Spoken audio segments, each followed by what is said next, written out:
그날 의사 선생님의 입에서 나온 그 한마디는 제 심장을 멈추게 하는 것 같았습니다. 어머님과 아드님의 이러한 관계가 지속된다면 따님의 아들에게도 100% 대물림됩니다. 그 말씀을 듣는 순간 제 오랜 고통의 이유가 단순히 저와 시어머니의 문제가 아니었음을 깨달았습니다. 저는 그저 한 남편의 아내가 아니라 대물림되는 불행의 고리를 끊어내야 할 엄마이기도 했다는 것을요. 제 삶을 지켜내기 위한, 그리고 제 아들의 미래를 지켜내기 위한 싸움이 그때부터 시작되었습니다. 구독과 좋아요는 제가 이 이야기를 끝까지 이어갈 힘이 됩니다. 결혼 생활 5년 차, 제 이름 석자를 잊은 지 오래된 것 같습니다. 아침 6시에 일어나 아이와 남편의 아침 식사를 준비하고 출근 준비를 마친 후 남들처럼 회사로 향합니다. 맞벌이를 하는 저는 어쩌면 시댁에 조금이라도 폐를 끼치지 않으려는, 아니 정확히는 시어머니께 흠잡히지 않으려는 몸부림이었는지도 모르겠습니다. 하루 일과를 마치고 저녁 7시쯤 집에 돌아오면 제게는 두 번째 출근이 기다리고 있습니다. 아이와 남편의 저녁 식사를 차리고 밀린 집안일을 처리하는 일입니다. 하지만 저희 집의 저녁 식사 준비는 조금 특별합니다. 시어머니께서는 늘 아들의 입맛에 맞는 반찬만을 요구하셨고 저는 매번 그 요구에 응해야만 했습니다. 고된 하루를 마치고 돌아와서도 시어머니와 남편이 이미 식사를 마치신 상을 치우고 그제야 제 남편이 좋아하는 반찬을 새로 만들어야 했습니다. 제 입에 맞는 반찬이요? 당연히 없었습니다. 저를 위해 무언가를 새로 만든다는 건 상상조차 할 수 없는 사치였습니다. 남편은 제가 퇴근 후 주방에서 분주히 움직이는 모습을 보면서도 엄마가 연세가 있으시니 네가 이해해야지라는 말만 할 뿐 한 번도 따뜻한 위로의 말을 건넨 적이 없습니다. 처음에는 그저 시집살이라는 두 글자로 모든 것을 인내하려고 했습니다. 한국의 며느리라면 누구나 겪는 일이고 세월이 약일 거라 스스로를 다독였습니다. 하지만 시간이 흐를수록 제 몸무게는 눈에 띄게 줄어들기 시작했고 웃음은 점점 메말라 갔습니다. 거울 속에 비친 제 모습은 마치 영혼이 빠져나간 인형 같았습니다. 퀭한 눈과 뼈만 남은 얼굴이 저를 바라보고 있을 때면 저는 문득 내가 지금 제대로 살고 있는 건가? 라는 근본적인 질문에 갇히곤 했습니다. 가장 힘든 것은 저 자신이 이상한 사람이 되어가는 것 같다는 생각이었습니다. 시어머니께서 하시는 행동들이 아무리 납득하기 어렵고 저를 숨막히게 할지라도 남편은 늘 어머니는 평생 고생하셨으니 네가 다 맞춰드려야 한다. 엄마와 아들 사이의 일인데 왜 내가 예민하게 구느냐며 저를 탓했습니다. 남편에게는 제가 어머니를 이해하지 못하는 정이 없고 까다로운 며느리로 비칠 뿐이었습니다. 심지어 남편은 시어머니 앞에서 저의 불만을 이야기하는 것 자체를 불효라고 여겼습니다. 정말 내가 이상한 걸까? 내가 너무 예민한 건가? 이 모든 고통은 내가 충분히 인내하지 못해서 생기는 건가? 이러한 자책감과 우울감이 저를 깊은 수렁으로 끌고 들어갔습니다. 밥을 넘기는 것도 숨을 쉬는 것도 힘겨워지던 어느 날 저는 더 이상 버틸 수 없었습니다. 제 마른 얼굴을, 텅 빈 눈빛을 가장 먼저 알아본 사람은 다름 아닌 제 친정 엄마였습니다. 엄마는 멀리서도 딸의 기색이 심상치 않음을 직감하셨나 봅니다. 그날 친정 엄마의 따뜻한 품에서 저는 결국 숨겨왔던 모든 눈물을 쏟아냈습니다. 그리고는 차마 입에 담기 힘들었던 시댁의 이야기를, 제 결혼 생활의 기묘한 비밀을 조심스럽게 꺼내기 시작했습니다. 엄마는 놀라움과 충격으로 가득 찬 얼굴로 저를 바라보셨고 저는 그 시선 속에서 어쩌면 제 이야기가 일반적인 것이 아닐지도 모른다는 섬뜩한 예감을 하게 되었습니다.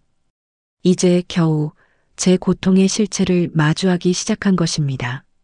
저를 벼랑 끝으로 몰고 간 그 기묘한 모자, 관계의 전말을 자세히 들려드리겠습니다. 친정 엄마께 제 이야기를 털어놓던 그날 밤, 엄마는 단지 제 이야기를 듣는데 그치지 않으셨습니다.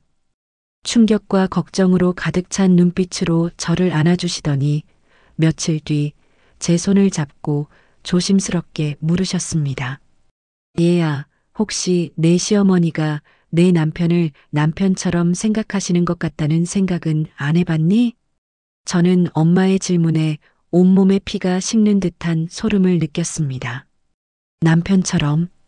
제가 차마 입 밖으로 내지 못하고 홀로 속으로만 사겨왔던 그 섬뜩한 감정을 엄마가 정확히 짚어내셨기 때문입니다. 저희 시어머니는 생전 시아버지께 구타를 당하며 힘든 결혼 생활을 보내셨다고 합니다. 그 시절을 오롯이 겪으며 자란 남편은 늘 불쌍한 어머니를 내가 커서 반드시 지켜드리고 효도하겠다는 강박적인 생각을 품고 자랐다고 했습니다.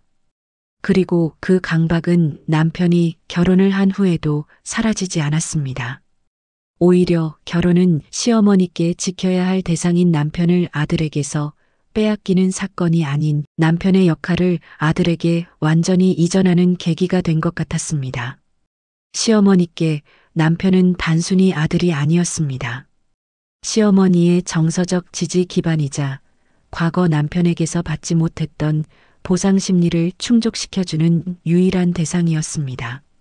그리고 그 의지는 너무나 지나쳐서 때로는 제가 제 남편이 아닌 시어머니의 남편과 결혼한 것 같은 착각에 빠지게 했습니다. 가장 흔한 일상에서부터 그 기묘함은 드러났습니다. 저희 세 사람이 함께 마트에 장을 보러 갈 때였습니다. 시어머니는 제가 따라 나서는 것을 노골적으로 싫어하셨습니다.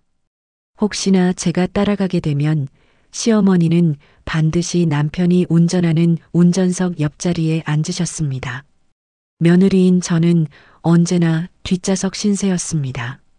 한 번은 제가 무심코 조수석 문을 열고 타려고 하자 시어머니의 싸늘한 시선이 제 등을 꽂았습니다. 다음 날 아침 남편은 출근 후 저에게 심통 가득한 잔소리를 퍼부었습니다. 엄마가 신경 쓰이게 왜 굳이 조수석에 앉으려고 해? 어차피 같이 가는 건데.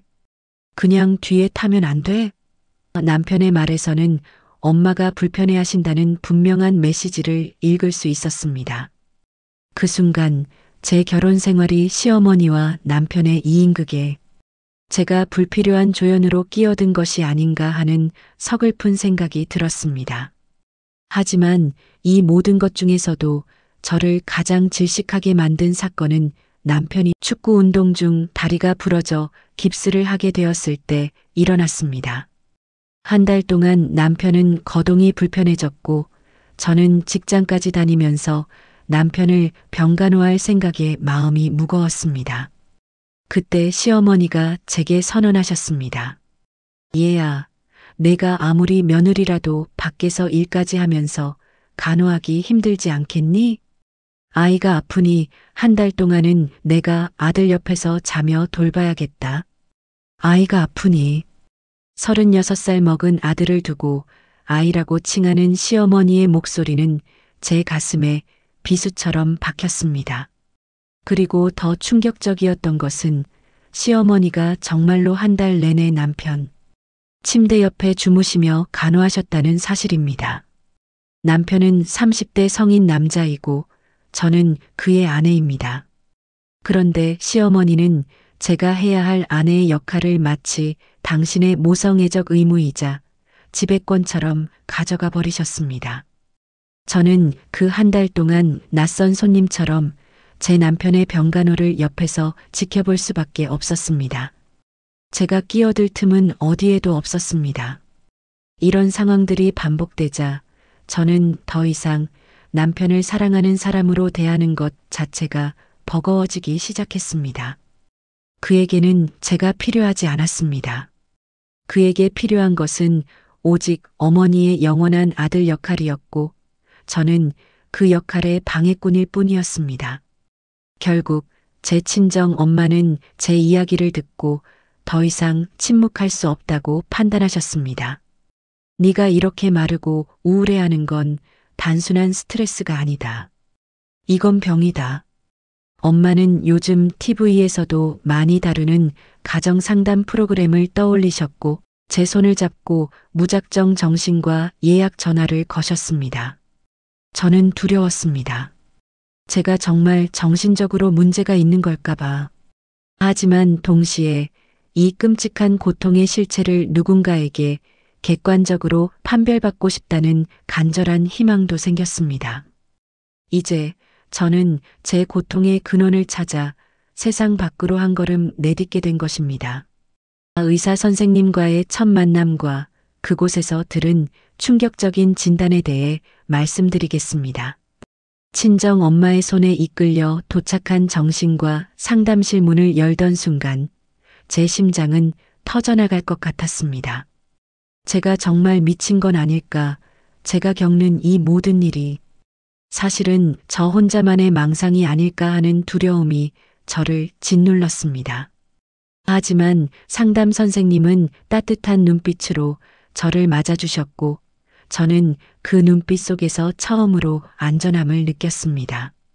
저는 그동안 있었던 일들을 차분하게, 때로는 울먹이며 모두 털어놓았습니다.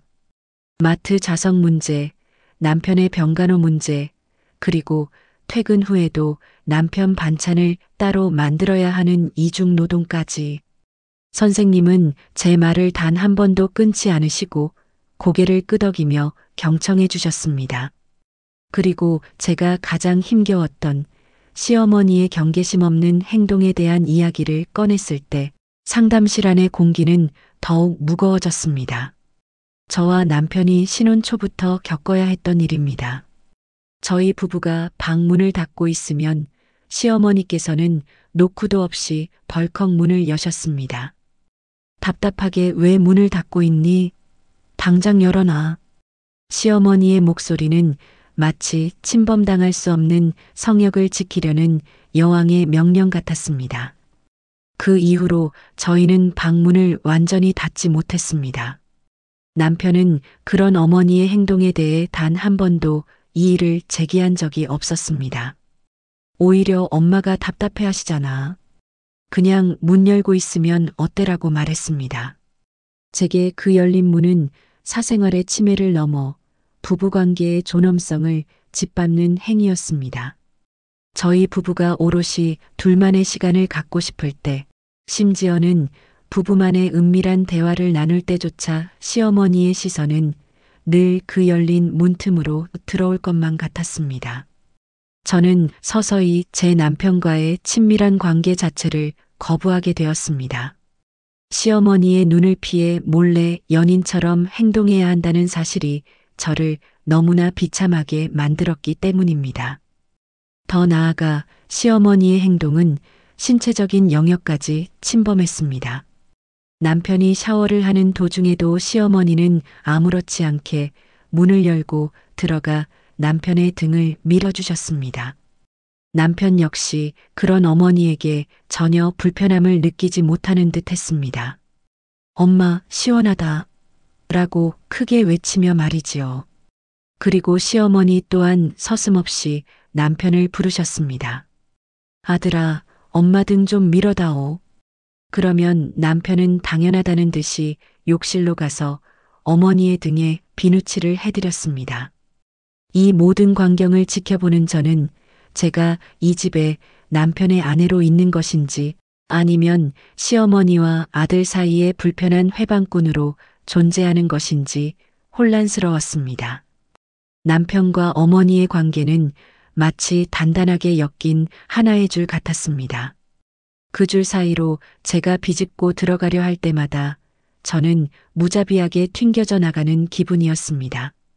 제가 느끼는 감정은 단순히 질투가 아니었습니다. 그것은 정서적 배제와 존재 부정에서 오는 깊은 상실감이었습니다. 제가 남편에게 이러한 불만을 토로할 때마다 남편은 변함없이 우리 엄마는 평생 고생하셨어. 아버지께 맞고 사신 불쌍한 여자야. 내가 희생해서라도 엄마의 남은 여생을 편안하게 해드려야 하는 게 우리 아들의 도리이고 내가 그런 아들의 아내로서 마땅히 감수해야 할 부분이야라고 말했습니다. 남편에게는 어머니의 과거가 곧 현재의 모든 비정상적인 행동을 정당화하는 면죄부였습니다. 남편은 제가 느끼는 고통을 예민함이나 질투로 치부하며 어머니의 상처에 비하면 아무것도 아니라고 선을 그었습니다. 상담 선생님은 제 이야기를 듣고 잠시 침묵하셨습니다. 그리고 조용히 말씀하셨습니다. 따님이 겪고 계신 것은 단순한 고부 갈등이 아닙니다. 이것은 매우 심각한 정서적 근친 이모셔널 인세스트의 한 형태이며 어머님께서는 아드님에게서 과거 남편에게 받지 못했던 정서적, 심리적 남편의 역할을 기대하고 계십니다. 그리고 아드님은 죄책감과 효심이라는 이름으로 그 역할을 수행하고 계시고요. 따님은 이모자 관계에서 투명 인간 취급을 당하며 심각한 우울감과 자존감 하락을 겪고 계신 것입니다.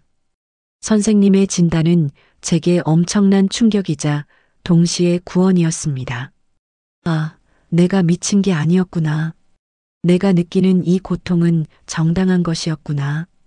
그제야 저는 제가 짊어지고 있던 자책감의 짐을 조금이나마 내려놓을 수 있었습니다. 하지만 이 진단은 곧이어 더 큰 숙제를 던져주었습니다. 이 모자 관계의 끈을 어떻게 끊어내야 할까요? 그리고 남편은 과연 이 현실을 인정하고 변화할 수 있을까요? 정신과 상담실에서 저는 정서적 근친이라는 단어를 듣고 충격에 휩싸였습니다. 그 단어는 제 결혼 생활을 지배했던 기이하고 설명할 수 없던 모든 상황들을 한 번에 관통하는 핵심이었습니다. 저는 눈물을 멈출 수 없었습니다. 그 눈물은 그동안 짓눌렸던 억울함과 정당화된 분노의 눈물이었습니다. 상담 선생님은 단호하게 말씀하셨습니다. 따님만으로는 이 상황을 해결할 수 없습니다.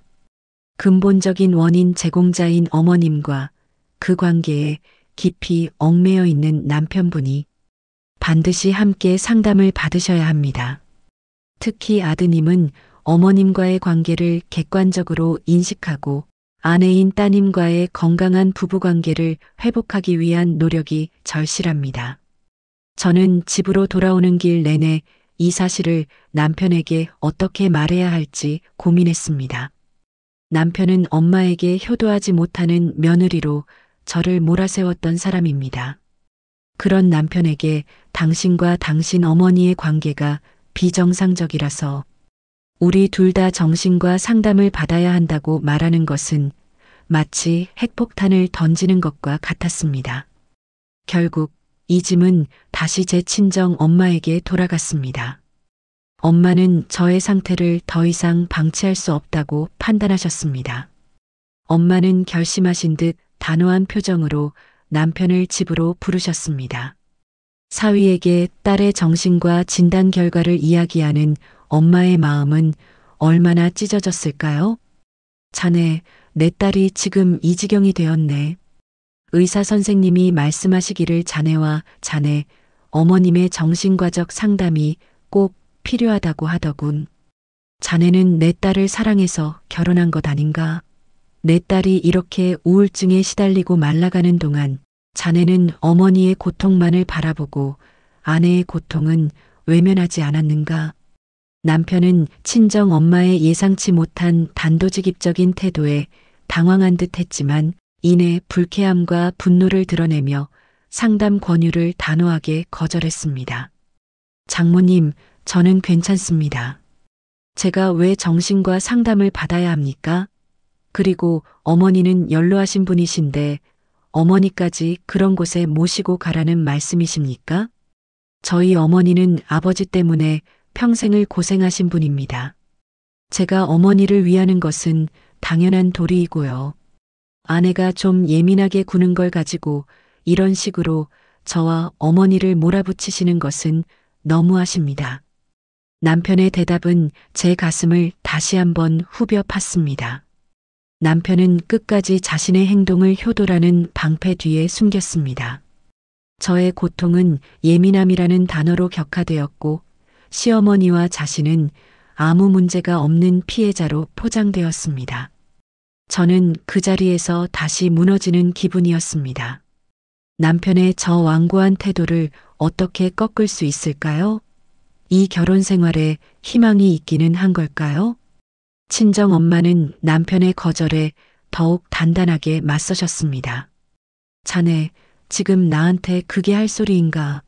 내 딸이 죽어가는데 내가 평생을 길러 시집 보낸 딸이 자네 때문에, 자네 어머니 때문에 자기 자신을 잃어버리고 있는데 자네는 효도 타령만 하고 있단 말인가? 좋다. 자네가 끝까지 상담을 거부한다면 나도 내 딸을 살려야겠다. 내가 내 손으로 이 결혼을 이혼시켜야겠네.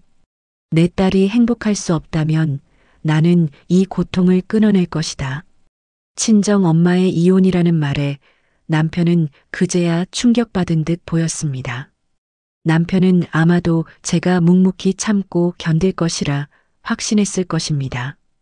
친정 엄마가 이렇게까지 강하게 나올 줄은 예상하지 못했을 것입니다. 남편의 얼굴에는 당황함과 함께 어머니와의 관계가 아닌 자신의 결혼 생활이 위협받을 수 있다는 현실적인 불안감이 스치고 지나갔습니다. 결국 남편은 마지못해 한 발 물러섰습니다. 알겠습니다, 장모님. 하지만 어머니께는 절대 말씀드리지 마십시오. 제가 저 혼자만 먼저 상담을 받아보겠습니다. 이것이 바로 예상치 못한 전환이었습니다. 남편은 오직 이혼을 피하기 위해서라는 불순한 동기로 마침내 변화의 문턱에 서게 된 것입니다. 저는 불안함과 일말의 희망을 동시에 느꼈습니다. 남편이 과연 그 완고한 벽을 깨고 현실을 직시할 수 있을까요? 남편이 상담을 받기 시작하면서 겪는 내면의 위기와 고민에 대해 이야기해 드리겠습니다. 남편이 마지못해 정신과 상담을 시작했다는 소식을 들었을 때 저는 벼랑 끝에 서 있다가 겨우 잡은 가느다란 동아줄을 붙잡은 기분이었습니다. 남편은 어머니께는 비밀로 한 채 매주 정해진 요일에 상담실을 찾기 시작했습니다. 처음에는 장모님 성화에 못 이겨가는 것이라는 태도가 역력했습니다. 여전히 저를 향해서는 내가 좀 더 현명하게 대처했으면 될 일을 왜 이렇게 크게 만드느냐는 비난의 시선을 거두지 않았습니다. 하지만 시간이 흐르면서 남편에게서 아주 미세한 변화의 조짐이 보이기 시작했습니다. 남편은 상담을 다녀온 날이면 평소보다 말이 없어졌고 가끔은 저를 빤히 바라보며 깊은 생각에 잠긴 듯 했습니다. 저는 그의 내면에서 어떤 고민과 위기가 진행되고 있는지 궁금했습니다. 그를 옥죄고 있던 효자의 가면이 조금씩 벗겨지기 시작한 것일까요? 상담 선생님은 남편에게 어머님과의 관계가 단순한 효도가 아님을 오히려 어머니의 불행을 대물림받는 굴레임을 깨닫게 해주셨다고 합니다.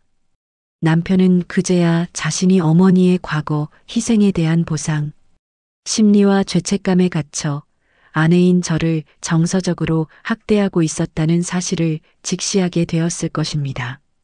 가장 먼저 드러난 변화는 시어머니와의 미묘한 거리두기였습니다. 어느 날 저녁 식사 후 시어머니는 평소처럼 남편에게 리모컨을 건네며 아들, 오늘 드라마는 뭘 봐야 하니? 엄마 옆에 앉아보렴 하고 말씀하셨습니다. 평소 같으면 당연하다는 듯이 어머니 옆에 찰싹 붙어 앉아 드라마 채널을 돌렸을 남편이 그날은 잠시 망설이더니 제 옆자리에 앉아 신문을 펼쳤습니다. 시어머니의 얼굴에는 노골적인 심통이 드러났습니다. 하지만 남편은 애써 어머니의 시선을 외면했습니다. 저는 그 작은 행동 하나에 말로 표현할 수 없는 감정을 느꼈습니다. 남편이 나를 선택했구나. 그러나 남편의 변화는 고통을 동반했습니다. 시어머니의 감정적인 압박이 시작되었기 때문입니다. 남편이 조금이라도 자신에게 소홀해지면 시어머니는 갑자기 밥을 드시지 않거나 헛기침을 하시거나 혹은 시아버지께 구타당했던 과거 이야기를 꺼내며 눈물을 보이셨습니다. 내 아버지가 살아계셨을 때는 내가 얼마나 고통스러웠는데 이제 내가 엄마한테까지 이러면 엄마는 어떻게 살라는 거니? 남편은 이 감정적인 딜레마 속에서 심하게 갈등했습니다. 어머니의 눈물은 남편의 깊은 죄책감을 건드렸고 다시 어머니의 품으로 돌아가야 할 것만 같은 충동을 느꼈을 것입니다. 하지만 상담을 통해 깨달은 건강한 부부관계의 중요성과 이혼이라는 현실적인 위협 사이에서 남편은 고통스럽게 줄타기를 했습니다. 어느 날 밤 남편은 잠든 저를 깨우지 않으려 조심스럽게 속삭이듯 말했습니다. 여보, 나 어머니를 불쌍하게 생각하는 게 정말 어머니를 사랑하는 게 아닐 수도 있다는 생각이 들어. 어쩌면 나는 어머니의 희생을 내가 끝까지 책임져야 한다는 의무감에 갇혀서 내 진짜 감정을 외면하고 있었던 것 같아. 저는 그 순간 남편의 눈에서 오랜 짐을 내려놓으려는 어린아이 같은 불안함과 혼란을 읽었습니다. 그는 이제 막 자신이 만들어 놓은 효자라는 허상과 싸우기 시작한 것입니다. 저는 그의 손을 잡고 조용히 말했습니다. 당신이 나에게로 돌아오려고 노력하는 것, 나는 다 알고 있어요. 당신의 그 작은 발걸음 하나하나가 나에게는 정말 큰 용기예요. 고마워요. 하지만 아직 이 부부의 갈등은 끝난 것이 아니었습니다. 남편의 변화는 시어머니에게는 곧 가장 큰 위협이었습니다. 시어머니는 남편이 점점 멀어지는 것을 직감했고 그럴수록 더욱 집요하게 남편에게 의존하기 시작했습니다. 시어머니의 행동이 극단적으로 변하기 시작하면서 저희 가정에는 숨막히는 긴장감이 감돌기 시작했습니다. 이제 곧 이 모든 것을 결정지을 클라이맥스가 다가오고 있었습니다. 이 가족의 운명을 가를 상담 선생님의 결정적인 한마디에 대해 말씀드리겠습니다. 남편이 꾸준히 상담을 받으면서 저희 집안에는 팽팽한 침묵의 전쟁이 계속되었습니다. 남편은 어머니의 감정적 압박에 맞서 건강한 경계선을 세우려고 노력했고 시어머니는 그 경계선을 넘나들며 눈물과 잔소리로 남편을 다시 당신의 곁으로 끌어들이려 했습니다. 저는 그 모든 상황을 숨죽이며 지켜보는 방관자였지만 동시에 가장 큰 이해관계자였습니다. 남편의 선택 하나하나가 제 삶과 제 아들의 미래를 결정할 것이었기 때문입니다. 드디어 남편의 개인 상담이 마무리되는 날이 다가왔습니다. 상담 선생님은 남편에게 마지막 결정타를 날리시겠다고 했습니다. 남편은 그날따라 유난히 초조해 보였습니다. 상담실로 향하는 그의 뒷모습에서 저는 마치 최후의 심판을 받으러 가는 사람의 비장함을 보았습니다. 그날 저녁 남편은 평소보다 훨씬 늦게 집에 돌아왔습니다. 시어머니는 거실 소파에 앉아 문만 뚫어지게 바라보고 계셨고 저는 주방에서 남편의 눈치를 살폈습니다. 남편은 집에 들어오자마자 마치 깊은 물속에서 막 건져 올린 사람처럼 창백했고 온몸의 기력이 소진된 듯 보였습니다. 남편은 시어머니를 지나쳐 곧장 안방으로 들어왔고 저를 보자마자 방문을 닫아 걸고 침대에 털썩 주저앉았습니다. 그리고는 흐느끼기 시작했습니다. 여보, 나 정말 잘못 살았어. 내가 당신을 얼마나 외롭게 만들었는지, 내가 얼마나 이기적인 사람이었는지, 나 이제야 알았어. 남편은 손으로 얼굴을 감싸 쥐고 소리 없이 울었습니다.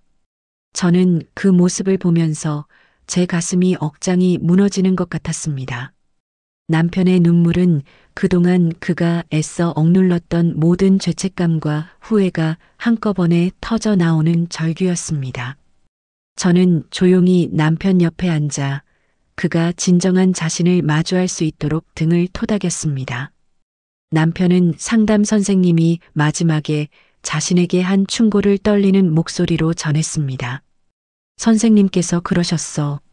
당신이 어머님과의 이런 정서적 근친적인 생활을 계속 이어가게 되면 당신의 아들에게 100% 대물림이 됩니다. 라고. 우리 아버지가 어머니에게 폭력을 가했듯이 어머니는 나에게 정서적인 폭력을 가하고 계신 것이라고. 내가 평생을 외롭고 불쌍한 어머니에게 집착하며 아버지를 미워했듯이 우리 아들 역시 나를 지나친 효자로 미워하며 평생 할머니에게 갇힌 아버지를 혐오하게 될 거라고. 남편의 목소리는 절망으로 가득 차 있었습니다. 선생님께서 나더러 아버지의 대를 잇는 불행한 남자가 될 거라고 하셨어. 그리고 우리 아들은 그 불행을 다시 나에게서 물려받을 거라고. 내가 우리 아들에게까지 이 불행을 물려주게 된다니. 내가 우리 엄마의 그 고통을 우리 아들에게까지 대물림하게 될 수 있다니. 남편은 이제 자신의 고통뿐 아니라 아들의 미래까지 걸려 있다는 사실에 엄청난 정신적 충격을 받은 것입니다. 대물림이라는 단어는 남편에게 자신의 삶을 근본부터 뒤흔드는 피할 수 없는 운명의 결정타였습니다. 저는 남편의 눈물을 닦아주면서 저 역시 함께 울었습니다. 이 눈물은 단순히 슬픔의 눈물이 아니었습니다. 그것은 오랜 고통의 터널을 지나 드디어 희망의 빛을 보게 된 안도감과 남편이 마침내 자신의 잘못을 인정하고 변화하려는 용기에 대한 감격의 눈물이었습니다. 그날 밤 남편은 깊은 고뇌 끝에 중요한 결심을 했습니다. 그는 더 이상 어머니의 남편 역할을 수행하는 아들이 아닌 제 남편이자 아들의 아버지로 살겠다고 다짐했습니다. 이 클라이맥스는 저희 부부에게 새로운 시작을 알리는 종소리였습니다. 남편의 결단과 그로 인한 저희 가족의 급격한 변화에 대해 이야기해 드리겠습니다. 상담 선생님의 대물림이라는 결정타는 남편의 내면 깊은 곳을 관통했고 그는 마침내 마음의 족쇄를 끊어낼 용기를 얻었습니다. 남편은 이제 더 이상 어머니의 정서적 희생양으로 살지 않겠다고 단호하게 결심했습니다. 그의 변화는 선택이 아닌 생존의 문제였고 아들을 지키기 위한 아버지의 의무였습니다. 남편의 첫 번째 행동은 시어머니와의 물리적 거리두기였습니다. 그것은 곧 출가를 의미했습니다. 어느 날 아침 식사 자리에서 남편은 떨리는 목소리였지만 단호하게 시어머니께 선언했습니다. 어머니, 죄송합니다. 하지만 저희는 이제 분가해서 나가 살아야 할 것 같습니다. 제가 결혼한 지 5년이 지났습니다. 이제 어머니의 아들이기 이전에 한 아내의 남편이자 한 아이의 아버지로서 제 가정을 꾸려야 합니다. 어머니께 평생 효도하겠다는 마음은 변치 않지만 저희 가족이 건강하게 살기 위해서는 저희만의 공간이 필요합니다. 시어머니는 남편의 말에 엄청난 충격을 받으셨습니다. 어머니의 얼굴은 순식간에 하얗게 질렸고 눈에는 배신감과 버림받았다는 절망이 가득 찼습니다. 뭐라고? 지금 내가 나를 버리겠다는 말이니? 내가 평생을 고생했는데 내 아비에게 맞고 살았는데 이제 와서 내가 나를 버리고 내 아내에게 가겠다는 말이냐? 내가 어떻게 나에게 이럴 수 있니? 너는 불효자다. 내 아비와 똑같아. 시어머니는 그 자리에서 통곡하셨습니다. 남편은 어머니의 울음 앞에서 괴로워했지만 단호한 눈빛을 거두지 않았습니다. 그는 어머니의 슬픔을 받아주는 대신 자신이 세워야 할 새로운 경계선을 지켰습니다. 어머니, 제가 어머니를 버리는 것이 아닙니다. 저희는 어머니 댁 근처로 이사가서 매일 찾아뵐 것입니다. 하지만 이제 더 이상 한 지붕 아래에서는 살 수 없습니다. 어머니의 인생을 사십시오. 그리고 저도 저의 아내, 제 아들과 함께 저희의 인생을 살겠습니다.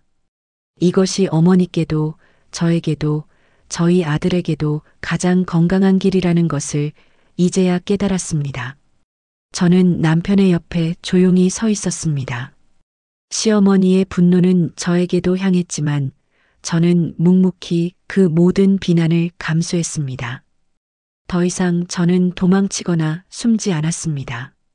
저에게는 남편이라는 든든한 울타리가 생겼기 때문입니다. 일주일 후 저희 가족은 시어머니 댁에서 그리 멀지 않은 곳으로 이사를 했습니다. 짐을 옮기는 내내 시어머니는 단 한 번도 저희에게 말 한마디 걸지 않으셨습니다. 그저 창가에 서서 저희를 차가운 눈빛으로 바라보실 뿐이었습니다. 이사 후 저희 부부의 생활은 180도 달라졌습니다.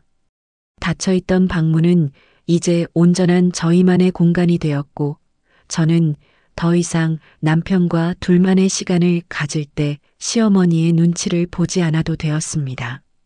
퇴근 후 저는 제가 좋아하는 반찬을 만들었고 남편은 저와 아이의 밥상을 차리는 것을 함께 했습니다. 무엇보다 큰 변화는 남편과의 대화였습니다.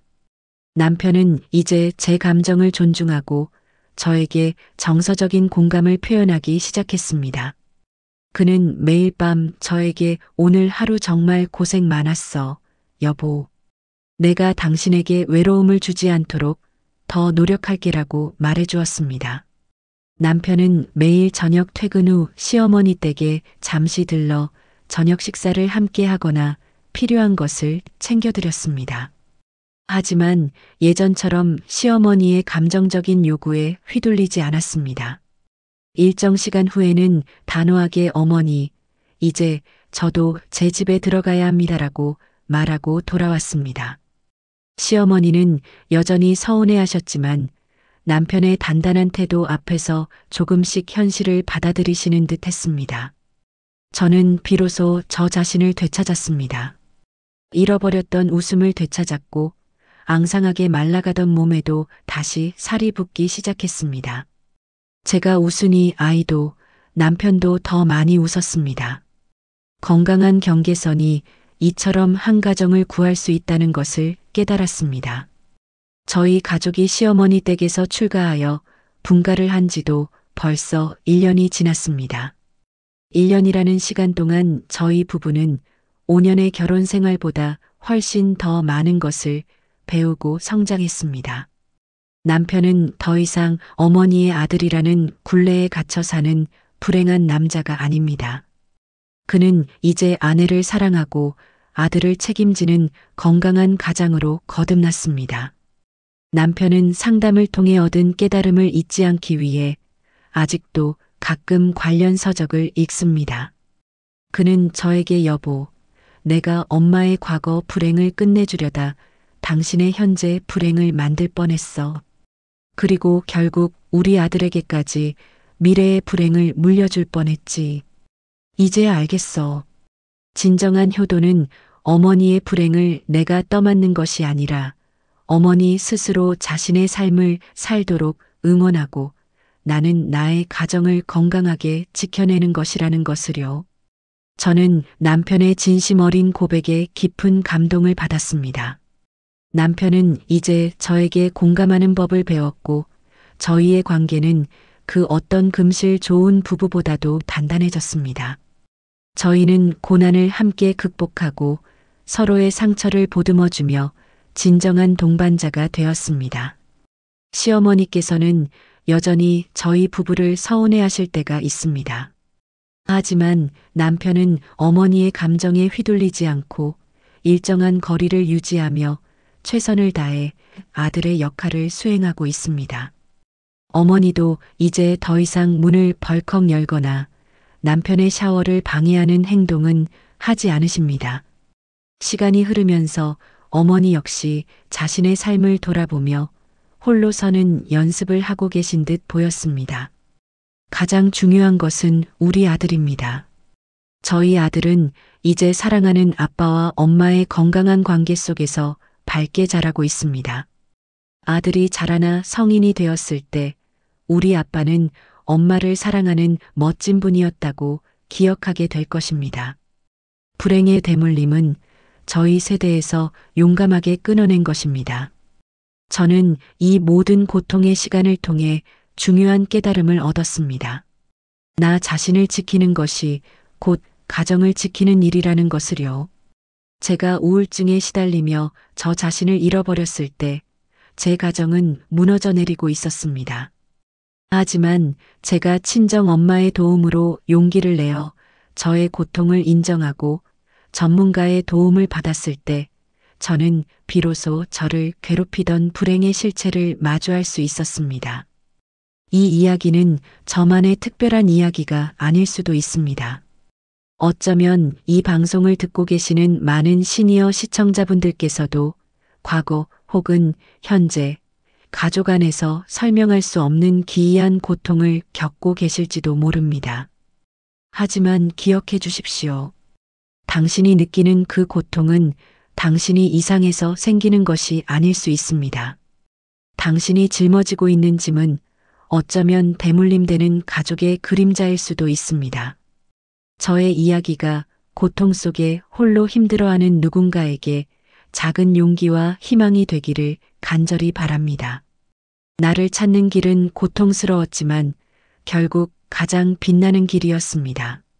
지금까지 저의 긴 이야기를 들어주셔서 진심으로 감사합니다. 저의 이야기가 당신의 마음에 작은 위로와 깨달음을 주었다면 구독과 좋아요, 그리고 따뜻한 댓글로 마음을 나눠주시면 감사하겠습니다. 다음에도 더 깊은 공감과 감동을 드릴 수 있는 이야기로 찾아뵙겠습니다.